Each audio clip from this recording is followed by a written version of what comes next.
መጋቢት 2017 ዓ.ም ተናስልኝ እንደምን አመሻችሁ። የኢትዮጵያ ቴሌቪዥን ነው። ኢቲቪ 57 ጀምሯል። በ3 ክፍል ወደ እናንተ እስከ ምሽቱ 3 ሰዓት ድረስ ይደርሳል። የመጀመሪያው ክፍል ላይ እንገኛለን። ዋና ዋና ጉዳዮችን ላስታውቃችሁ።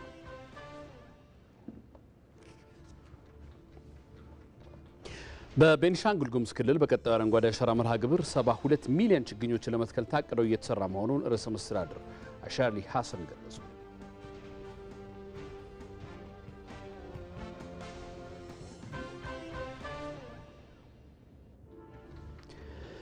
የአማራ ክልል ግብርና ምርምር ኢንስቲትዩት የምግብ ሉዓላዊነትን ለማረጋገጥ ምርትና ምርታማነትን የሚያሳድጉ የምርምር ስራዎች ላይ ትኩረት አድርጎ እየሰራ መሆኑን አስታወቀ።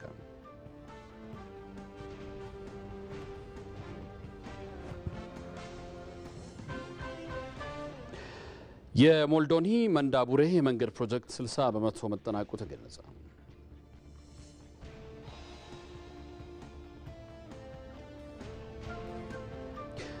የዩክሬኑ ፕሬዝዳንት ዘለንስኪ ወደ ሳውዲ አረቢያ ቀኑ የሚሉት ዋና ዋናዎቹ ናቸው።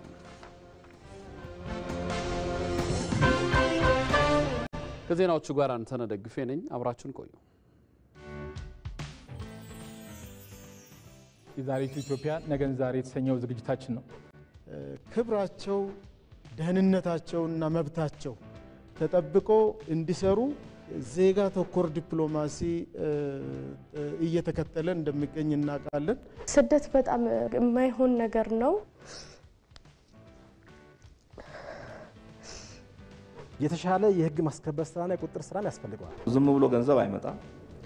መለፋት አለበት፣ መደከም አለበት። እኔ እድሜን ጨርሼ እዛ ምንም የለወጥኩት ነገር የለም። ብዙ ህጎች ይወጣሉ፣ ህጎቹ ግን ተግባራዊ የሆኑ አይደለም ነው። ፍልሰት በሀገራችን እና በዓለም አቀፍ ደረጃ ትልቅ ኢንዱስትሪ ሆኗል ማለት ነው።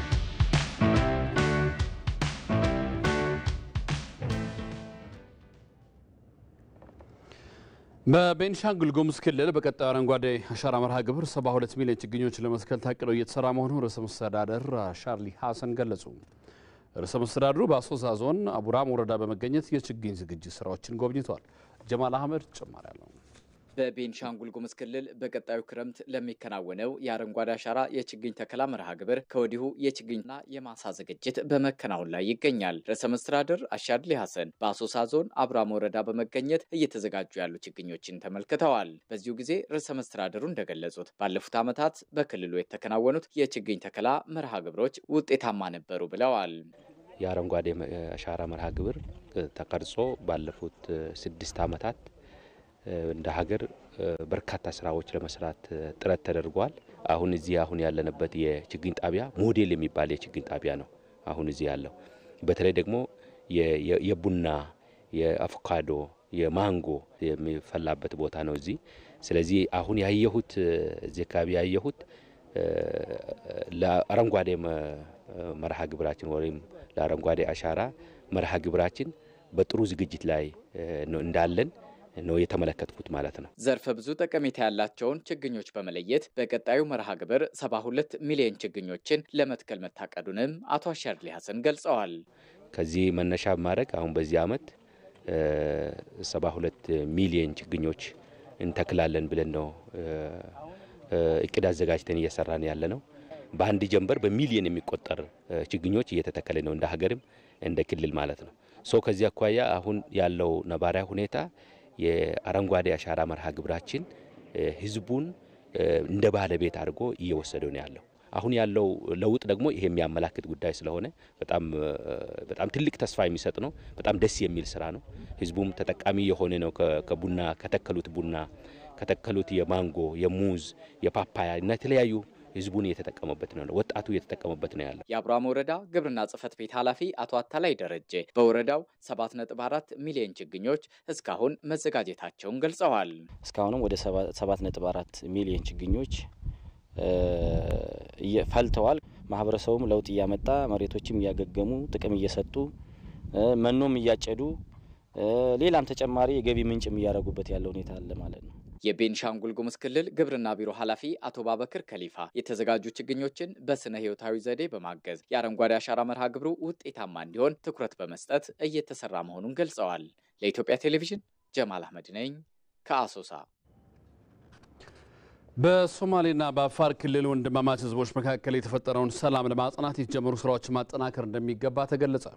የሁለቱ ወንድማማች ህዝቦች የጋራ ኢፍጣር መርሃ ግብር በጅግጅጋ ተካሂዷል። ቴድሮስ ታደሰ ተጨማሪ አለው።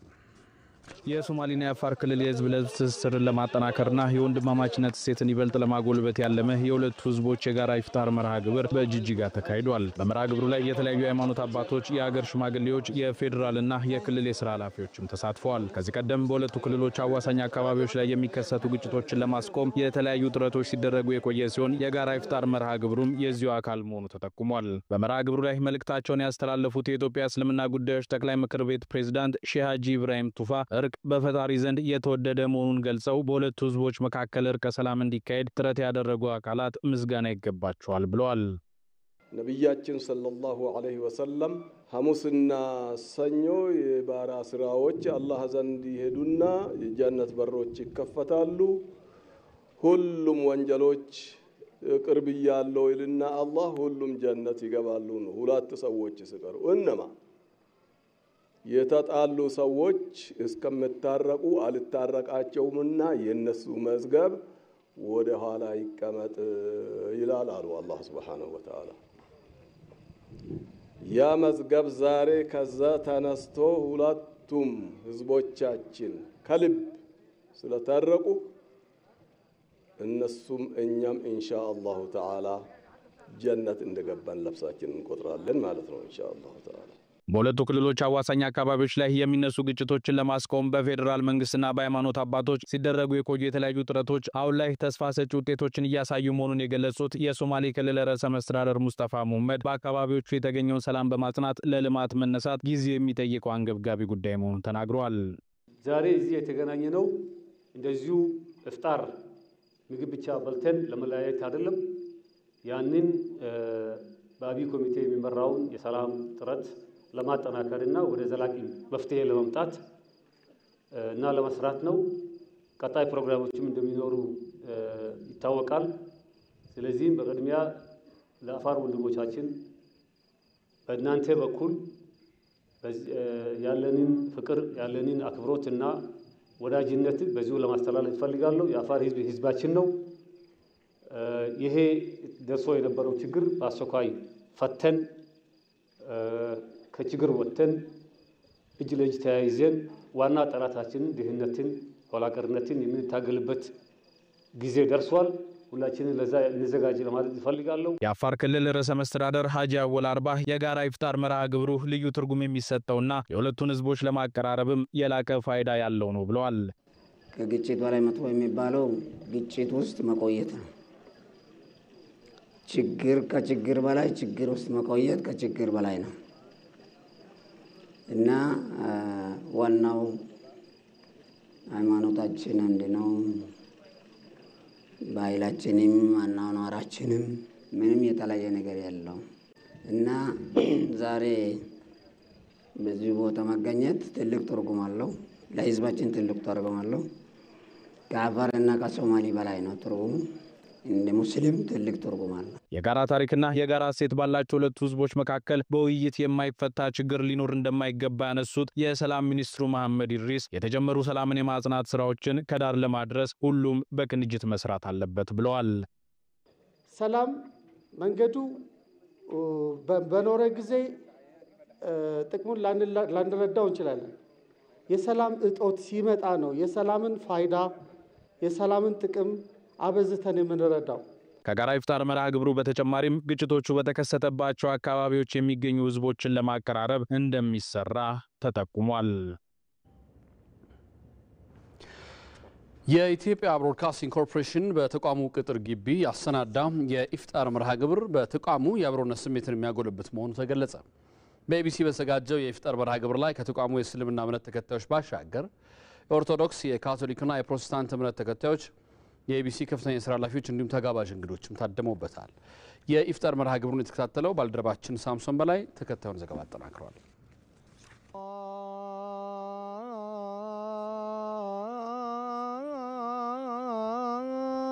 ፈጣሪ ጠብቆን እንደገና ደግሞ በዚህ የተቀደሰ ወር ስላገናኘን ምስጋና ለሱ ይሁን ነው የምንለው። መጀመሪያ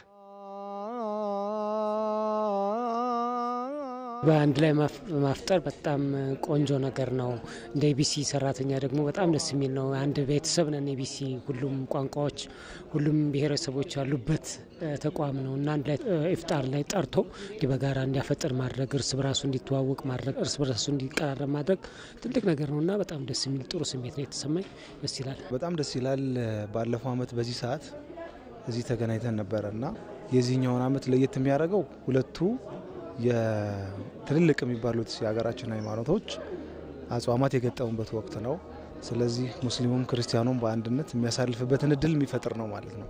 ስለዚህ ከአምናው በተለየ በዝግጅትም በሰዎች ተሳትፎም በሁሉም ነገር በጣም ከፍ ብሎ የመጣ ነው። በጣም ደስ የሚል አብሮነት። መቼስ እዚህ የምትበላው የምትጠጣው አይደለም፣ ዋናው ትኩረታችን እሱ አይደለም እና መሰባሰቡ፣ መገናኘቱ፣ ይህንን ነገር ለማድረግ መነሳሳቱና በዚህ ውስጥ መሰባሰብ በመቻላችን በጣም ደስተኛ ነኝ። ጓደኞቼም ይሄን ነው የሚሉት ደጋግመውና በጣም ደስ ይላል። እንደዚህ አይነት ፕሮግራሞች አሁን ይሄ የኢቢሲ ኮሚኒቲ ነው። ስለዚህ ይሄ መቀራረብ የሚፈጥር መከባበርን የሚያመጣ አንዱ የአንዱን ባህል፣ የሃይማኖት እሴቶች የሚማርበት፣ የሚያውቅበት፣ የሚያደንቅበት እንደዛ አይነት መማማሮች የሚከናወኑባቸው ናቸው እንዲህ አይነት ፕሮግራሞች። ስሜቱ በጣም ጥሩ ነው። ብዙ ትርጉሙ ላቅ ያለ ነው። በአብሮነት በህብረት ከጓደኞቻችን ጋር እንዲሁም በተቋም ውስጥ የሚሰሩ ባልደረቦቻችን ጋር እንዲህ ባሉ አጋጣሚዎች እንድንገናኝ የሚፈጥረው እድልም ቀላል አይደለምና ስሜቱ ላቅ ያለ ነው ብዬ አስባለሁ። የኦርቶዶክስ ተዋህዶ አማኞችና የኛ ደግሞ ትልቁ ረመዳን ወር የምንጾምበት ጊዜ በመሆኑ እንደዚህ አብረን ስናፈጥር አብሮነታችን ያለን ፍቅር መከባበርን የሚያሳይ ስለሆነ ዛሬ በጣም ደስ ብሎኛል።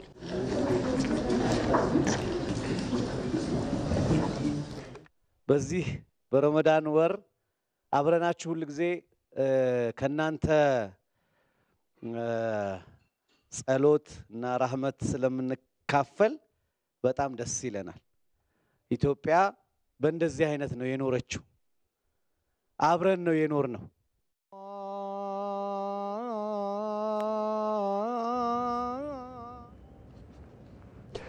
የትኛውንም አይነት የሃይማኖት ተቋማትን አስተምሮዎችና መገለጫዎችን የሚያንቋሽሹ ንግግሮች መወገዝ እንዳለባቸው የኢትዮጵያ ሃይማኖት ተቋማት ጉባኤ ገለጸ። ጉባኤው በወቅታዊ ጉዳይ ላይ መግለጫ ሰጥቷል። ክብረ ነክ የሆኑ ተግባራትና አስተያየቶች የመከባበርና የአብሮነት እሴትን የሚሸረሽሩ በመሆናቸው ለሰላም ግንባታ እንቅፋት እንደሚሆኑም ተጠቅሰዋል። የኢትዮጵያ የሃይማኖት ተቋማት ጉባኤ ጠቅላይ ጸሐፊ ሊቀ ትጉሃን ቀሲስ ታጋይ ታደለ ሰሞኑን ሁለቱ ታላላቅ ሃይማኖቶች የተቀደሰ ጾምና ጸሎት ላይ በሚገኙበት ወቅት ከመንፈሳዊነትና ከሃይማኖት መሰረታዊ እሴት ጋር የሚቃረኑ ተግባራት በማህበራዊ ሚዲያ በስፋት እየተሰራጩ ይገኛሉ ብለዋል። በየትኛውም አካል የተፈጸመና የሚፈጸም እንዲህ አይነት ህገወጥ ተግባራት በሁሉም የሃይማኖት አስተምሮች የሚወገዙ ናቸው ብለዋል ጠቅላይ ጸሐፊው። ሀገራችን ኢትዮጵያ የብዝሃ ሃይማኖት መገኛና መኖሪያ ከመሆኗ አንጻር የኢትዮጵያ ሃይማኖት ተቋማት ጉባኤ የትኛውንም አይነት የሃይማኖት ተቋማትን አስተምሯቸውንና መገለጫዎቻቸውን የሚያንቋሽሹና የሚያዋርዱ ንግግሮችንም ሆነ ተግባራትን በጽኑ ያወግዛል።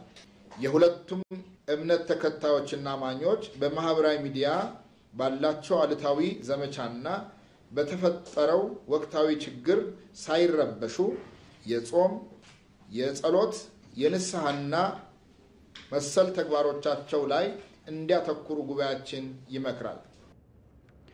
ህገወጥነትን ከማስፋፋት ባለፈ ጥፋትን በሌላ ጥፋት ማረም ፈጽሞ የማይቻል በመሆኑ ከድርጊታቸው መታረም የህግ የበላይነት እንዲያስቀድሙ የሃይማኖት ተቋማት ጉባኤ እንደሚመክርም ተጠቅሷል። አሁን ላይ የተፈጠረውን ይህን ልክ ያልሆነ ተግባር የፈጠሩ አካላትን የሚመለከተው አካል በመያዝ ለፍርድ እንዲያቀርብ ጉባኤው በመግለጫው ጠይቋል። በመሆኑም ጉባኤው በእምነቶች መካከል ግጭት የሚፈጥሩ አካላትን ለመቅጣት የሚያስችሉ የጉባኤው ህጎች እየተሻሻሉ መሆኑን በመግለጽ ሁለቱ እምነት ተከታዮች ጾማቸውን ከፈጣሪ ምህረትን በመለመንና መልካም ተግባራትን በማከናወን እንዲያሳልፍ ሊቀ ትጉሃን ቀሲስ ታጋይ ታደለ ጥሪ አቅርበዋል። የሃይማኖት መሪዎች፣ የሃይማኖት ምሁራንና መላ ማህበረሰቡ በሃይማኖቶች መካከል መከባበር፣ መግባባትና መረዳዳት ይበልጥ ሊያጠናክሩ በሚያስችሉ የጋራና የተመረጡ አጀንዳዎች ላይ በህግ በስርዓትና በጥብቅ ዲሲፕሊን የሚመሩና ግልጽ ዓላማ ግብ የተቀመጠላቸው ውይይቶችና ምክክሮች በተጠናከረ መልኩ በማከናወን በሃይማኖቶች መካከል ትብብራቸውንና አጋርነታቸውን እንደሚያጠናክሩ ይጠበቃል። የሕግ አስከባሪ አካሉም በአማኞች መካከል ያለውን ሰላምና መከባበር የሚያውኩ ህገወጥ ግለሰቦችን እና ቡድኖችን ከድርጊታቸው እንዲታረሙ በማድረግ ህግና ስርዓት የማስጠበቅ የተለመደ ህጋዊ ኃላፊነቱን እንዲወጣ ጉባኤያችን ጥሪ ያቀርባል። ነጋድራስ የኢትዮጵያ ንግድ ባንክ የስራ ፈጠራ ውድድር የፈጠራ ስራዎችን በማበረታታት ለሀገር ምጣኔ ሀብታዊ ሽግግር አስተዋጽኦ ከፍተኛ ነው። ከቀናት በፊት በብሔራዊ ቤተ መንግስት የሶስተኛ ምዕራፍ የፍጻሜ ውድድር መካሄዱም ይታወቃል። ቶማስ አይዱ በዚህ ጉዳይ ላይ ተጨማሪ ዘገባ አጠናክሯል። ስራ ፈጣሪነት የሀገርን ምጣኔ ሀብታዊ ሽግግር እንደሚያረጋግጥ ሁሉ ችግር ፈቺ ስራዎችን በገንዘብ መደገፍ ደግሞ ከሁሉም የሚጠበቅ ነው። ነጋድራስ የኢትዮጵያ ንግድ ባንክ የስራ ፈጠራ ውድድርን የኢትዮጵያ ብሮድካስቲንግ ኮርፖሬሽን እያዘጋጀ ሲያቀርበውም ይህንኑ ታሳቢ በማድረግ ነው።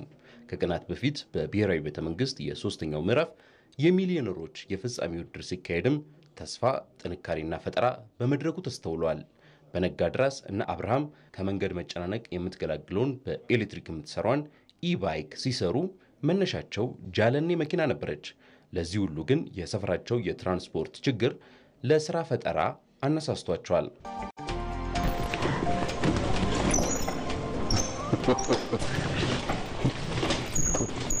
ስቱዲዮ እዚህ ነው የመጣ ነው። በኤሌክትሪክ የሚሰራ ተሽከርካሪ ሞተር ሳይክል ልጅ ቻይና ሀገር ተምሬን ነው የመጣንና እኔ የሚሰራው መኪና ነበር የምናመርተው ማለት ነው። እና 5 መኪና ሰርተናል። ግን አሁን ደግሞ ለኛ ሀገር የማስፈልገው እቺ ተሽከርካሪው። እድሜያችሁ ስንት ነው? አሁንም ፋዚጋ እኔ 21 ገባለሁ፣ እሱ ደግሞ አይገባል። እንዴት ያለ ነገር አቦ ተመችታችሁኛል በጣም። የት ነው የምትሸጡት? እንደዚህ አይነት ፈጠራ ሲሰራ ደግሞ ከመንግስት ጋር ነው እንጂ ብቻ መጋፋት ይከብዳል። ስለዛ እነሱም እየፈለጉ ስለሆነ ይሄ ደግሞ በቃ አስፈላጊ ነገር ነው ለሀገራችን። ገብቶታል በቃ በደንብ። ሁሌ ወር በኋላ እንዳለ አዲስ አበባ ጎዳና ላይ እኛን ሞተር ሳይክል ነው የምታገኙት ማለት ነው። አሁን ያወጣነው ዋጋ ከ19 ሺህ እስከ 40 ሺህ ብር ይሸጣሉ ማለት ነው። እኔ የመጨ ተመችቶኛል። ይመቻችሁ። እኔ በጣም ብዙ ተስፋ አድርጌያለሁ በእናንተ ማለት ነው። ለወደፊት እንደ ሀገር ራሱ የአርሶ አደሮች ሀገር ናት የሚባልላት ኢትዮጵያም ከአርሶ አደሩ እስከ ሸማቹ ምርትን በጥራት ለማጓጓዝ አስቸጋሪ ነው። አማርና አበባው ይህ ጉዳይ ያሳስባቸዋል። በመሆኑም የአትክልትና ፍራፍሬ ማቀዝቀዣ መስራትና ይህንን ችግር መቅረፍ አለብን ሲሉም ለብዙዎች መፍትሄ ለመስጠት ታሳቢ በማድረግ ነው። ሀገራችን ውስጥ ብዙ አትክልትና ፍራፍሬ ይመረታል። ነገር ግን ከአርሶ አደሩ ተነስቶ ከተማ ለከስተመሮቹ በሚመጣበት ወቅት ወደ 28% የሚሆነው ፖስት ሃርቨስቲንግ ሎስ አለው። ይህን ችግር ለመፍታት ኮልድ ስቶሬጅ ሃውሲንግ ኢንስታል ማድረግ ነው። ለዚህ ችሩም ፓዷ ይቺ ትበቃለች ብለን ለመቀዝቀዝ ከሰሉን አሁን ደቀቅ ብታረጉት ነው ይላል። that's what I say እንትኑ ፖሮሲቲ ትንሽ ይቀንሳል። ሰርፌስ ኤሪያው ኦፕቲማል ተደርጎ ሴንሰሯን እዚህ ውስጥ እናረጋታለን። ኮንትሮለሩ እዚህ ከውጭ ላይ ይሆንና እናየዋለን። ፕሬሸሩ ድሮፕ ስለሚያደርግ ያኛው ፋን ሲመታው ይቀዘቅዛል። ስለዚህ ሳይክሮሜትሪክ ቻርት ምናምን ሰርታችሁ አለ። ቴምፕሬቸር ምን ያህል ትፈጥራላችሁ? ወደ ታች 4 ዲግሪ እስከ 4 ዲግሪ ሴልሲየስ ድረስ 4 ድረስ። ሂዩሚዲቲ ወደ ላይ ምን ያህል ድረስ ትሰራላችሁ? እስከ 90% ድረስ ማለት። ስንት ቀን ይቆያል አሁን እዚህ ውስጥ የሚቀመጥ ቬጂቴብል? ቲማቲም ብንል እስከ 3 ዓመት ነው የሚቆየው። እናቶቻችን ቬጂቴብል እና ፍሩቶች ሲገዙ ስቶር የሚደረገው መሬት ላይ ይቀመጣል አይደለም? ያንን ቴምፕሬቸር ኪፕ ለማድረግ ማለት ነው። ቤት ውስጥ ኮንሰፕቱ ያንን ቴምፕሬቸር ኪፕ ለማድረግ የመጣ ነው። ሽንኩርትን አሁን ለምሳሌ 8 ወር ይቆያል። በነጋድራስ የፈጠራ ውጤቶች ቀርበዋል። የፈጠራ ውጤቶቹ ተስፋም የታየባቸው ናቸው። ነገር ግን ድጋፍን ይፈልጋሉ። በግብርናው ዘርፍ ምርትና ምርታማነትን የሚያሳድጉ የምርምር ስራዎችን በመስራትና ለአርሶ አደሩ ተደራሽ በማድረግ የምግብ ሉዓላዊነትን ለማረጋገጥ የሚደረገው ጥረት ለማፋጠን እየተሰራ መሆኑን የአማራ ግብርና ምርምር ኢንስቲትዩት አስታወቀ። የምርምር ተቋሙ ግብርናውን ወደ ኢንዱስትሪ ማሸጋገርና ከውጭ የሚገቡ የግብርና ምርቶች በሀገር ውስጥ መተካት የሚችሉ የግብርና ምርቶች ላይ የሚያደርገው ምርምር አጠናክሮ ይቀጥላል ተብሏል። ሳሙኤል ወርቃዮ ተጨማሪ ያለው የአንድን ሀገር የልማት ውጥኖች ለማሳካት ከዛም አልፎም የማህበረሰቡን ችግር ፈቺ ስራዎችን በማውጣት ረገድ የምርምር ተቋማት ሚናቸው የጎላ ይሆናል። እኛም በአማራ የግብርና ምርምር ኢንስቲትዩት ተገኝተን ተቋሙ እያከናወናቸው የሚገኙ ስራዎችን ተመልክተናል። ተቋሙ በተለይም ደግሞ በግብርናው ዘርፍ የምርትና ምርታማነትን ሊያሳድጉ የሚችሉ የምርምር ስራዎችን በማውጣት ለማህበረሰቡ ተደራሽ እያደረገ መሆኑን ተገልጾልናል። ሁለት አይነት ላቦች አሉን። አንደኛው የሞለኪላር ላብ ነው። ይሄ ከዲኤንኤ ጋር የተያዘ የምናይበት የዝርያዎችን ተለያይነት የእያንዳንዱን ጂኖታይፕ እንግዲህ ስላለ እሱን የምንለይበት ላይታቸውን ተለያይተን ለሚያዳቅሉ ሰዎች ኮመንት ወይም ሀሳብ የምንሰጥበት ላብ ነው። ሁለተኛው ይሄ ቲሹ ካልቸር የምንለው ነው። ይሄ ቲሹ ካልቸር ደግሞ ምንድነው ጥቅሙ? አንደኛ በቀላሉ መሬት ላይ መባዛት የማይችሉ ነገሮችን በቀላሉ በዚህ በላቦራቶሪ ማባዛት እንድንችል ይጠቅመናል። ሁለተኛው ደግሞ ወደዚህ ከመጀመሪያው እጽዋት በሽታ ነፃ የሆነውን ወደዚህ እናመጣና እናባዛዋለን ማለት ነው። ከዛ ከበሽታ ንጹህ የሆነ ለአርሶ አደሩ እንዲደርስ ያደርጋል ማለት ነው። የዘር ደረጃዎች አሉ። አራቢ ዘር፣ ቅድመ መስራች ይባላል። ከዛ በኋላ ነው ምርጥ ዘር ተብሎ ወደ አርሶ አደሮች የሚሄደው ማለት ነው። ስለዚህ የኛ አተኩረን የምንሰራው በተለይ የመጀመሪያዎቹን የዘር ክላሶች ነው ወይም የዘር ደረጃዎች ነው። አራቢ ዘርና ቅድመ መስራች በዋናነት በተጨማሪ ደግሞ መስራች ዘር በተወሰነ ደረጃ አምርተን ለዘር አባዦች እንሰጣለን ማለት ነው። ዘር አባዦች ደግሞ አባስተው ወደ ምርጥ ዘር ይቀይሩታል ማለት ነው። ምርጥ ዘሩ ደግሞ ወደ አርሶ አደሩ ይሄዳል፣ ምርትና ምርታማነትን ያሳድጋል። በእነዚህ የምርምር ስራዎች ኢንስቲትዩቱ ከተቋቋመበት ጊዜ ጀምሮ በግብርናው ዘርፍ ምርትና ምርታማነትን ሊያሳድጉ የሚችሉ የተለያዩ የአዳዲስ ዝርያዎችን በምርምር ማግኘቱም ተገልጿል። በእነዚህ የምርምር ውጤቶችም በክልሉ የግብርና ምርትና ምርታማነት እንዲጨምር ኢንስቲትዩቱ ከፍተኛ ሚና ተጫውቷል።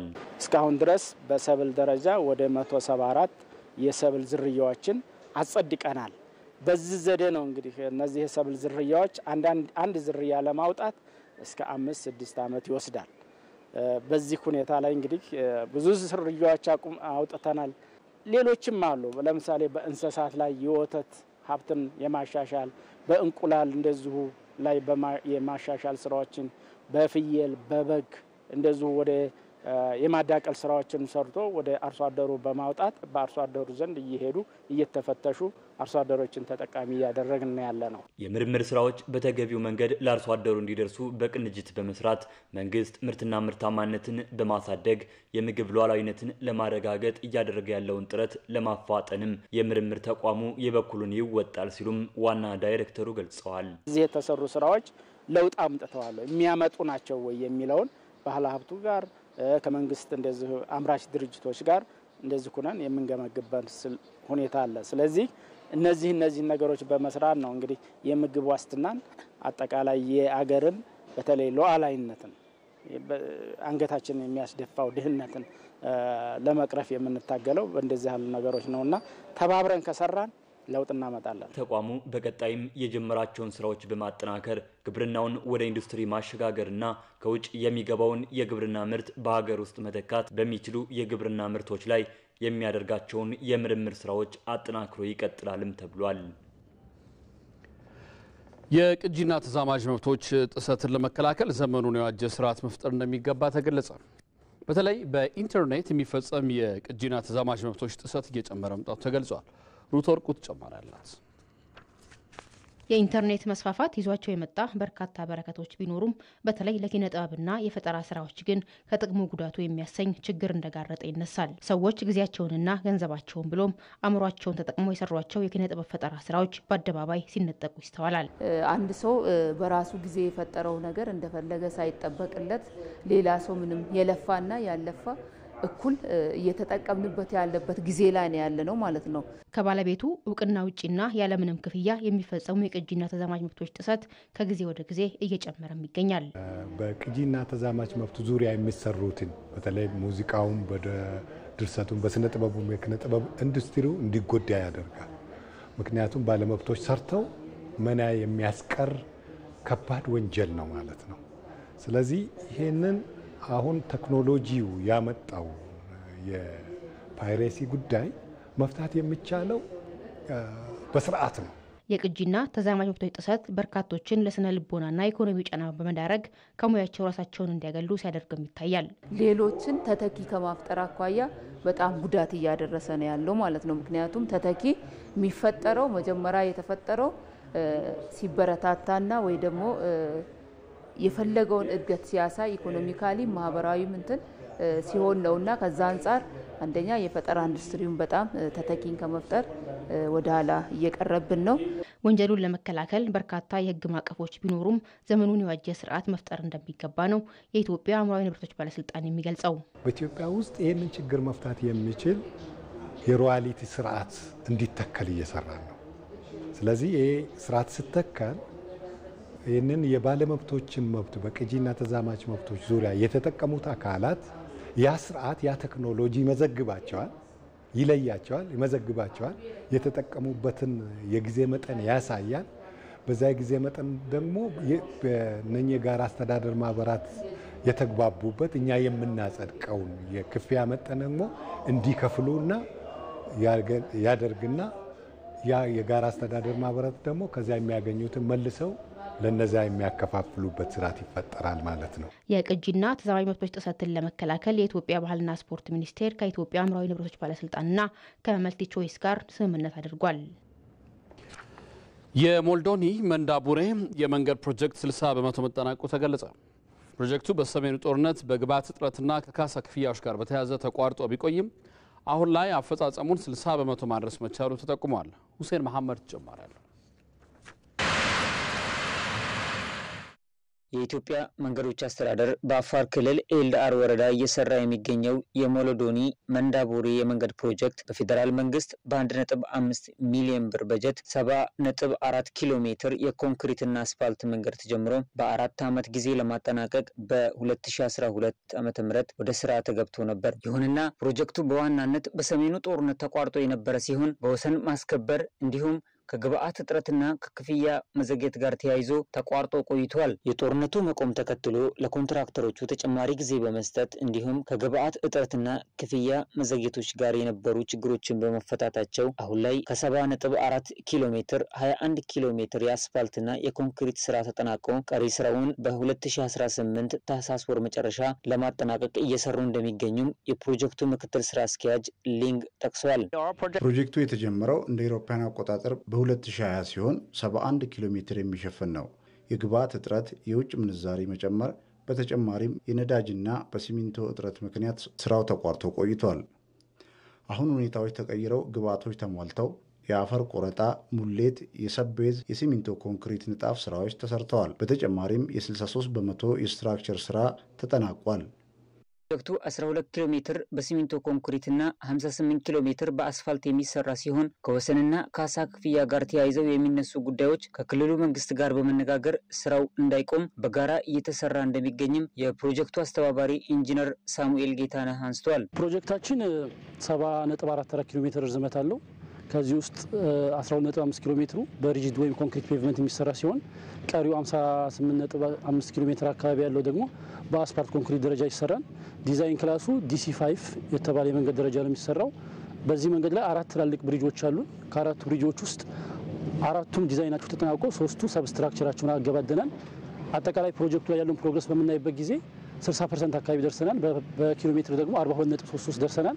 የራይት ኦፍ ወይ ማንኛውም ችግሮች በሚያጋጥሙበት ሰዓት ከወረዳ አመራሮችና ከክልል አመራሮች ጋር በቅርበት በመስራት ችግሮችን ለመፍታት ጥረት እያደረግን እንገኛለን። የመንገዱ ጥራትና ቁጥጥር ስራ በተመለከተም ከፍተኛ ጭነት የመሸከም አቅም ያለው መንገድ እንዲሆን እና የአካባቢውን ተፈጥሮ ታሳቢ በማድረግ በጥራት እየተሰራ መሆኑን የፕሮጀክቱ ተጠሪና አማካሪ መሐንዲስ ኢንጂነር ሲሳይ ወልዴ ተናግሯል። የኛ ፕሮጀክት ያው እንደሚታወቀው ኮንክሪት ፔቭመንት ነው፣ ሪጂድ ፔቭመንት እና አስፋልት ስራ ነው። ጥራት ቁጥጥሩ ሂደት ደግሞ እኛ እዚሁ ኮንሰልታንቱ ማቴሪያል ኢንጂነር አለ፣ ላቦራቶሪ አለን። ከሳይት ጀምሮ ዴይሊ የቁጥጥር አለ። እያንዳንዱ ማቴሪያል ከስራ ላይ ከመዋሉ በፊት የኳሊቲ በሳይትም በላቦራቶሪም እየተከታተልን ያው ስራዎችን እያካሄድን እንገኛለን። በኤልዳር ወረዳ በመንገድ እጥረት ሳቢያ እናቶች ለወሊድ ሆስፒታል የሚሄዱበት መንገድ ባለመኖሩ ከፍተኛ እንግልት ውስጥ መቆየታቸውን የወረዳው ወኪል አስተዳደር አቶ አህመድ አብዱል ቃድር ገልጸዋል። ከዚህ በፊት ይሄ መንገድ ባለመኖሩ እናቶች ከፍተኛ በተለይ ወለድ አካባቢ ላይ ለዱብቲ ሆስፒታል ሪፈራል በሚሄዱበት ሰዓት ወደ 4 ሰዓት 5 ሰዓት እናቶች በአምቡላንስ ከዚህ ቡሬ የሚሄዱበት ሁኔታዎች አሉ። አሁን ላይ መንገዱ በጥሩ ሁኔታ እየተሰራ መምጣቱን ተከትሎ መንገዱ ሳይጠናቀቅ ህብረተሰቡ በከፍተኛ ሁኔታ በፕሮጀክቱ ተጠቃሚ መሆኑን አቶ አህመድ አንስተዋል። ከፍተኛ የእንስሳት ሀብቶችን የምናዘዋውርበት ሁኔታ ይኖርናል። ጨው አምራችም ስለሆን ጨዎቻችን በጊዜ ወደ ገበያ የሚሄዱበት ሁኔታ አለ። በዋናነት ግን እኛ እንደ መንግስትም እንደ ማህበረሰብ ያሰመርንበት እናቶችን የምናርፍበት ሁኔታ ይኖራል። ፕሮጀክቱን ለማጠናቀቅ አሁን ላይ ተጨማሪ ቀናትን ለማጽደቅ በግምገማ ሂደት ላይ እንደሚገኝም ተገልጿል።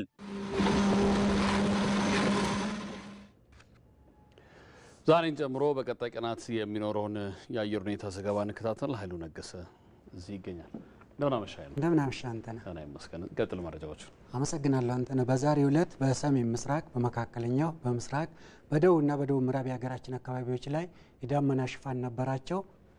በነገው ዕለትም ለበልግ ዝናብ መፈጠር አመቺ የሆኑ የአየር ሁኔታ ክስተቶች በሰሜን ምስራቅ፣ በሰሜን ምዕራብ፣ በመካከለኛው፣ በምስራቅ፣ በደቡብና በደቡብ ምዕራብ የሀገራችን አካባቢዎች ላይ ተጠናክረው ይቀጥላሉ። ከዚሁ ጋር ተያይዞ ማዕከላዊ ትግራይ፣ መካከለኛውና ምዕራብ አማራ፣ ምዕራብ ደቡብና ምስራቅ ኦሮሚያ፣ ማዕከላዊ ኢትዮጵያ፣ ደቡብ ኢትዮጵያ፣ ደቡብ ምዕራብ ኢትዮጵያና ሲዳማ ከቀላል እስከ መካከለኛ መጠን ያለው ዝናብ ያገኛሉ።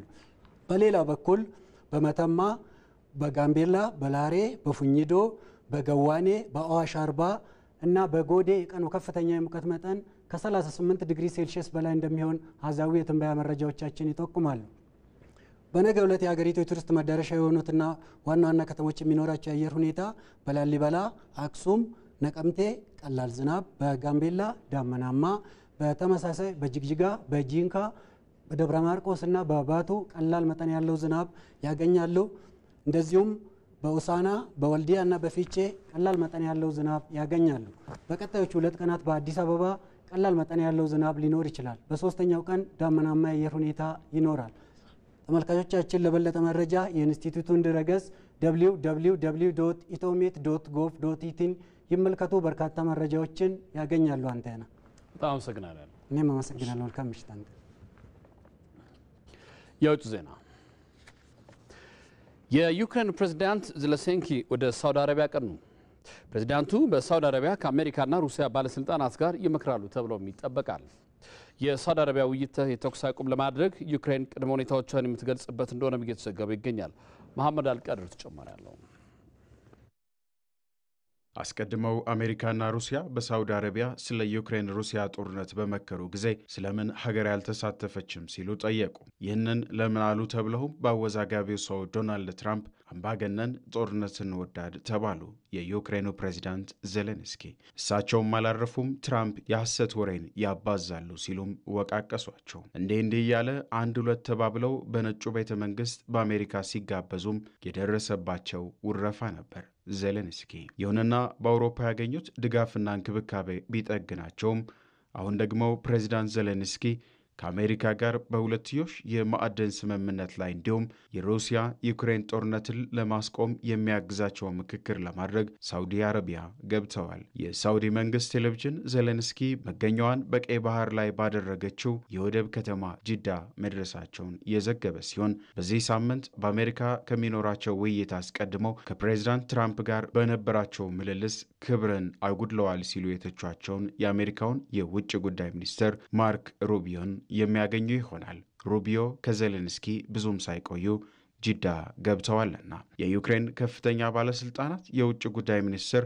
አንድሪ ሲባህና የመከላከያ ሚኒስትር ሮስተም ኦሚሮቭን ጨምሮ ሌሎች የሀገሪቱ መሪዎች ከሳውዲ ልዑል ሞሐመድ ቢን ሰልማን ጋር ተገናኝተዋል። ዩክሬን ከጦርነቱ የመጀመሪያ ጊዜ ጀምሮ ሰላምን ትፈልጋለች። እናም ጦርነቱ የሚቀጥልበት ብቸኛ ምክንያት ሩሲያ ናት ብለን ሁልጊዜ እንናገራለን ሲሉ ከጉዟቸው አስቀድመው በማህበራዊ ሚዲያ ላይ ዜሌንስኪ ቢጽፉም የአሜሪካው የውጭ ጉዳይ ሚኒስትር ሩሲያ ጋር ሰላምን ለመፍጠር የሚቻልበት ደረጃ ላይ ለመድረስ የዩክሬን ዓላማዎች በግልጽ መታወቅ አለባቸው። ይህም በሳውዲ አረቢያ በሚኖረው ውይይት ይረጋገጣል ብለዋል። ሩቢዮ በጅዳ ከተማ ከጋዜጠኞች ጋር በነበራቸው ቆይታ ሩቢዮ ዩክሬን ልክ እንደ ሩሲያ ሁሉ አስቸጋሪ ነገሮችን ለመስራት ዝግጁ መሆኗንና ጠንካራ ነገርን ከውይይቱ ይዛ መውጣት አለባትም ብለዋል። ዜሌንስኪና ትራምፕ ኦቫል ኦፊስ በተባለው ስፍራ የነበራቸው ስብሰባ ወደ ክርክርነት ከገባና አሜሪካ ለዩክሬን የምትሰጠውን ወታደራዊ እርዳታ እንድታቆም ከተደረገ በኋላ በዩክሬንና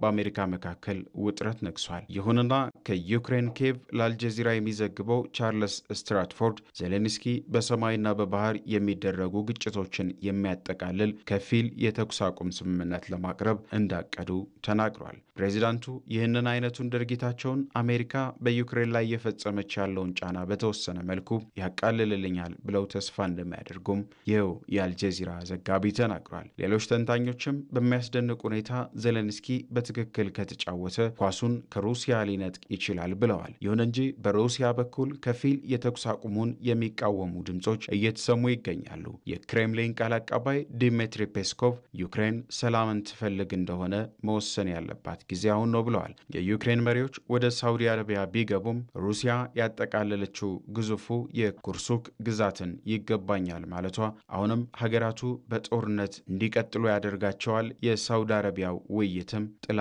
ያጠላበት ይሆናል ሲል አልጀዚራ አስነብቧል። ከኢትዮጵያ ቴሌቪዥን የኢቲቪ 57 የመጀመሪያው ክፍል እዚህ ላይ ያበቃል። ሁለተኛ ክፍል ላይ እንገናኛለን። የስፖርትና የቢዝነስ ጉዳዮችን ይዘን መጣለን። አሁንም አብራችሁ ነው።